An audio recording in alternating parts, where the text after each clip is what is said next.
1차 전도 여행을 마치고 교회로 돌아온 바울과 바나바는 하나님께서 이방인들에게도 믿음의 문을 여신 것에 대해서 나누었습니다.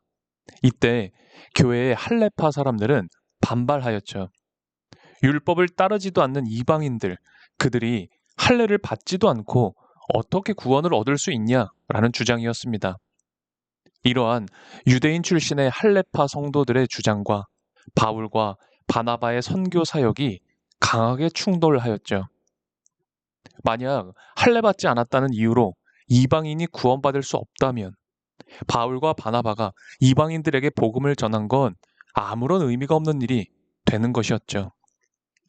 당시 유대인 사회에서는 그만큼 할례에 관한 문제가 엄중한 것이었습니다. 성경은 이 문제를 두고 교회에서 적지 않은 다툼과 변론이 있었다고 기록합니다.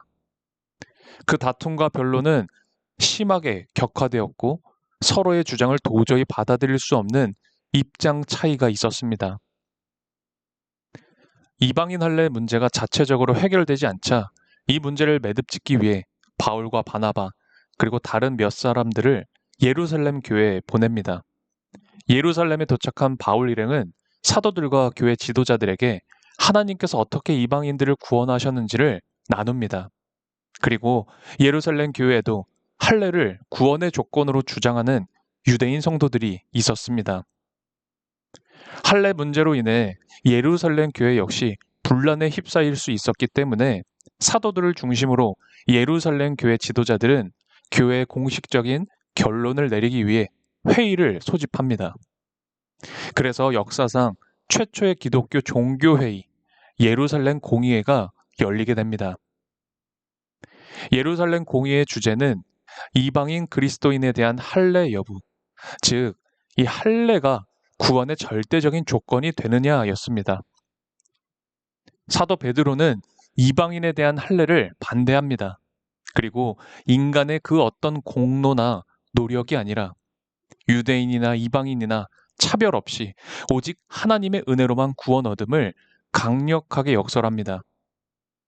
할례가 구원을 위한 필수 조건이라는 건 실은 인간의 행위가 구원의 조건이다라는 것과 같은 말로 오직 십자가의 은혜로 구원을 얻는다는 복음과는 전혀 다른 유대주의적 발상이었죠.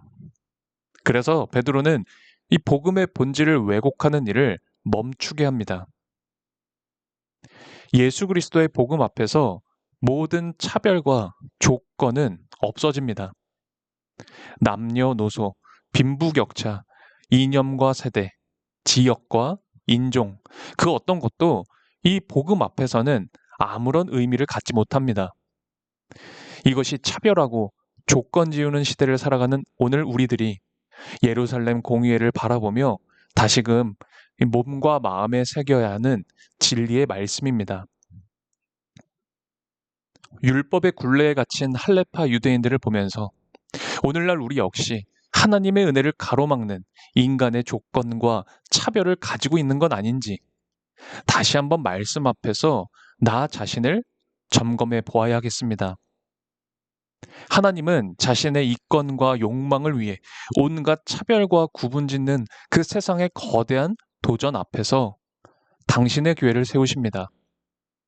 갈등의 현장에서 평화를 이루어내고 십자가의 복음으로 용서와 치유를 만들어내는 교회를 세우십니다.